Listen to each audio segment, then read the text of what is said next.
So, I've decided to record the introduction to the second YouTube, and helping me here is the original Butterfly Man up at Kangaroo.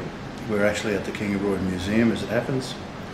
And the reason why I decided to record it was because when I've listened overnight to the recording with Jason, I realised there's one key person I'd forgotten to mention, and his name's Larry Heblow. Now, Sir Frank Moore brought Larry out from Hawaii.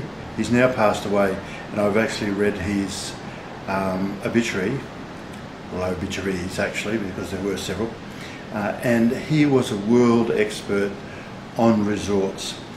And Sir Frank says that we paid his airfare out. He looked at all the various sites, and he was the one that recommended that South Bank was the ideal site for the Expo and was the ideal site to value add after a momentum got going from an Expo. And if you look at South Bank it is today, he was exactly right. So enjoy this second YouTube on the Sir Frank Moore recollections of myself from the interviews.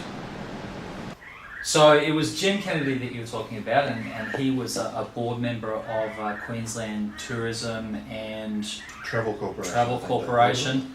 And he was asked about, what about events? And his answer to that was, well, what about an expo? So what did... Yeah, so there's an absolutely riveting story, when I was sitting down, Sir Frank is telling it. So, yes, and it was Jim Kennedy. And so Jim Kennedy, he owned a Tangalooma resort. Okay. And he was a very high-powered businessman at the time. I think he ended up being the first chair of Australia Post when it was corporatised, but it could be wrong. But very well respected, but he had deep Labor roots, and I think he actually was also a candidate for one time for the Labor Party. And so he was very friendly with Clem Jones. So Clem comes back into the story again. Clem got us the Commonwealth Games. Yes. Clem is spreading the story about expos because James McCormack has spoken to Clem, because James McCormack designed the entrance statement to the city for the Commonwealth Games. And so all these little stories all link in. It's really fascinating. At least I found it fascinating. And so they'd gone down to Canberra to do lobbying to try to pull the threads and the essences of a tourism industry for Queensland. And primarily at the time, they were not only worried about getting a tourism industry going with new resorts. Christopher Skase came out of that. Yes. They also wanted new international airports. So they were down there lobbying at the time to get Cairns as an international airport, because it wasn't, and they wanted it, and Sir Peter Abels helped them with that. He painted a plane bright red, Spirit of Queensland, flew the plane chock-a-block full of councillors from all over Queensland to Singapore. The Singaporeans realised just how big Queensland is. Oh, where are you? Where are you? Oh, how far? Well, it's an amazing story. And all of those people came back, and then were on to their local federal representatives. We want tourism, because they could see the great tourism story that was in Singapore. And I mean, this is 30 years ago, so you can imagine they would have died of shock if they got over there now, considering where they are. And so, they're getting international airports going, international resorts, and they get back on the plane, and Sir Frank's saying, what we want is events. We want events. And Jim Kennedy was being keyed up by James McCormack and Clem Jones. Says, what about an expo? And Sir Frank says, what's an expo? Okay. And so then Sir Frank starts to look into it, and then he realises this is a really great potential. And by that stage, the Commonwealth Games were well about to unfold. Yeah. They unfolded, they were really successful. So Frank looks at this and thinking, Yeah. I want events.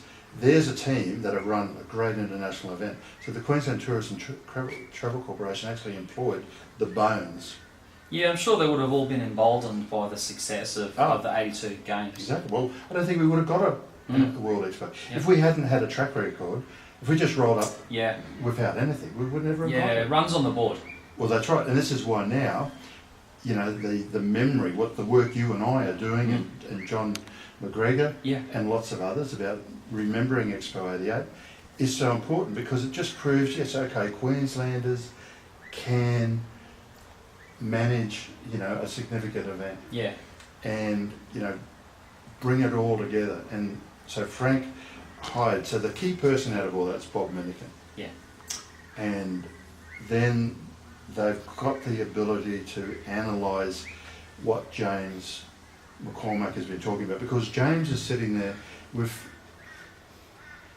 you know, a thought bubble, a huge thought bubble, but there wasn't any methodology, no mechanism, no, you know, ability to deliver it.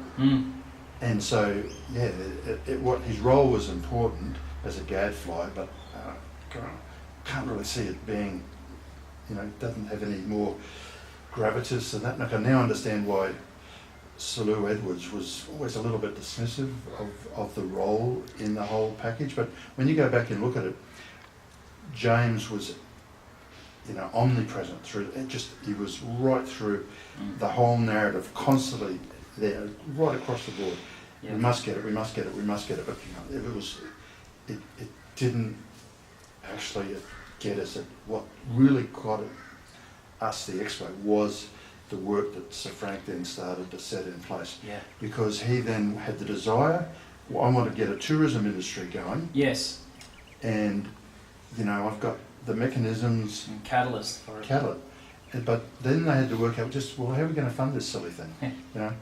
And that's then where a fellow called David Graham came into the picture, which Sir Leo Hilshire has spoken about in the videos.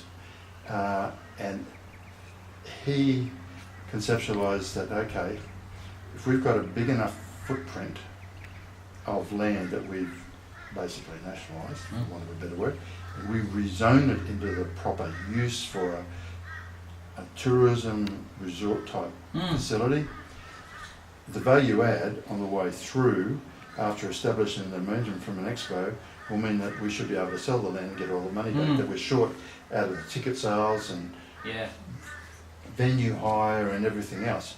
And so that was the concept. And that's then what took root and seed. And is what Expo became.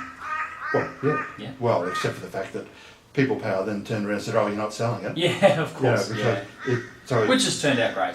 Exactly right. Well, it's the same.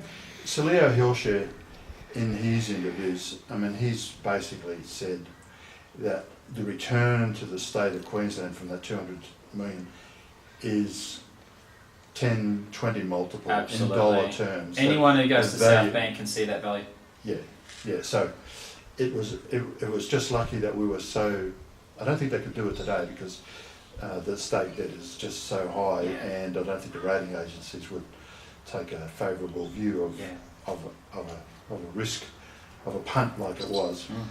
But in those days, we were such a solid financial position that yes, that punt worked out. And so it's just So it was Sir Frank's desire to set up that tourism industry with the brains power coming into it from Bob Minikin and co, and then the left field financing solution that David Graham brought to it, that then put in place something that they could go back, because there'd been several attempts to try and get a full-size expo up in Sydney, and Neville Rand went cold on it when he looked at the dollars. That's the Universal. Yeah. And Brisbane early on looked at a Universal and went completely cold on it. And then that's where James McCormack's idea about a smaller expo. Yeah, specialised expo. Specialised expo took root, but even that then fell by the wayside because there were really three major attempts to get an expo up in Queensland. And that's, where the next interesting part of the story comes in. And again, I just think we might just take a break, Yeah. Absolutely. just because my mind's just all over the place. You're doing well. No worries. Thanks for that.